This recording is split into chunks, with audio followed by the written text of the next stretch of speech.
I want to maximize what I can. I want to be the best that I can be. I want to do things well, and I don't want to leave stuff on the table, but I don't want to be chasing the end goal so much that I never actually enjoy the process of getting there, because ultimately that's really all that matters. If you're going to look back at any destination and realize that it was 99.9% journey and only, one day of celebrating achieving the thing. The few things that I know that you can do, one of the most practical ways to do it is to put post-it notes around the house. And when you see the post-it notes, write on it whatever you want.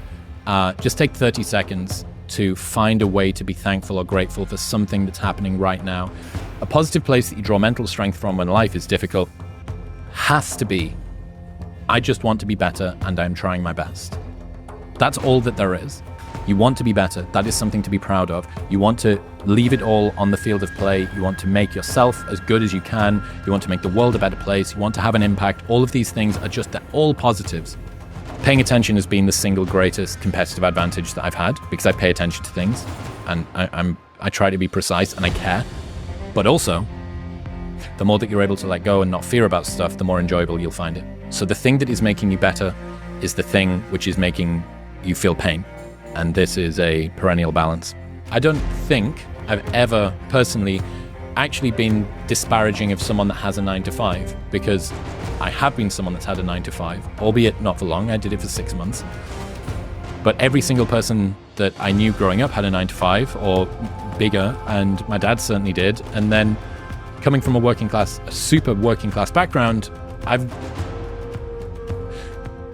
I've always felt a little bit uncomfortable with the way that 9-to-5s are disparaged. I don't think that the only way that you can enjoy your life is if you pivot and do something yourself. I think it's a very reliable route to do it, and I encourage as many people to do it as possible, but I try not to look down on people that are doing that, because it's the lion's share of most people.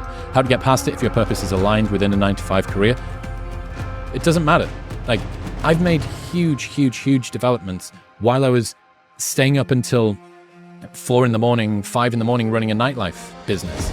You can make huge developments in your personal growth journey while you're doing a 9-to-5.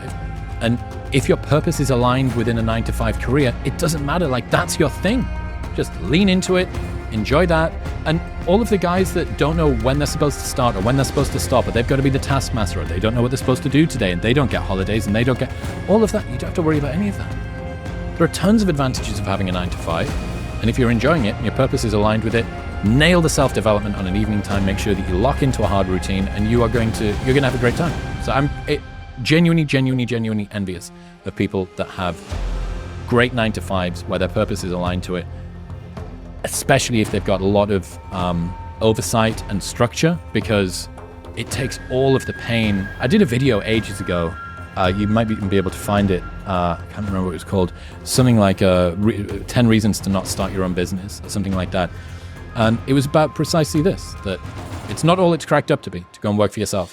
So the disparaging of 9-to-5s, I'm not on board with that. Is it possible to be world-class whilst having fun? That's the question for me this year.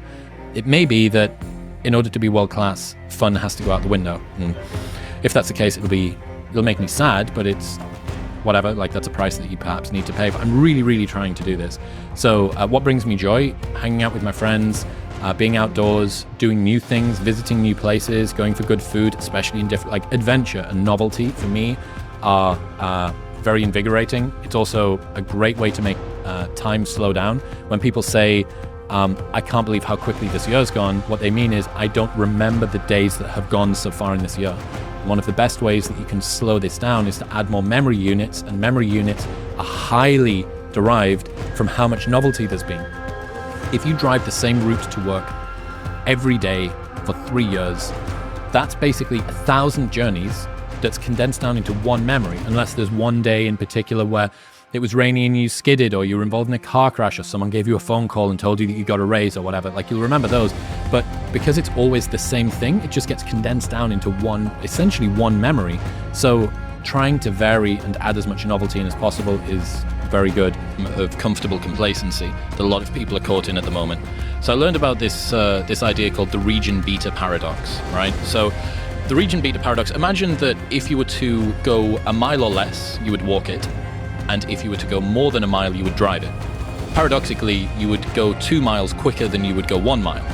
So that means that sometimes worse situations can be better than better situations.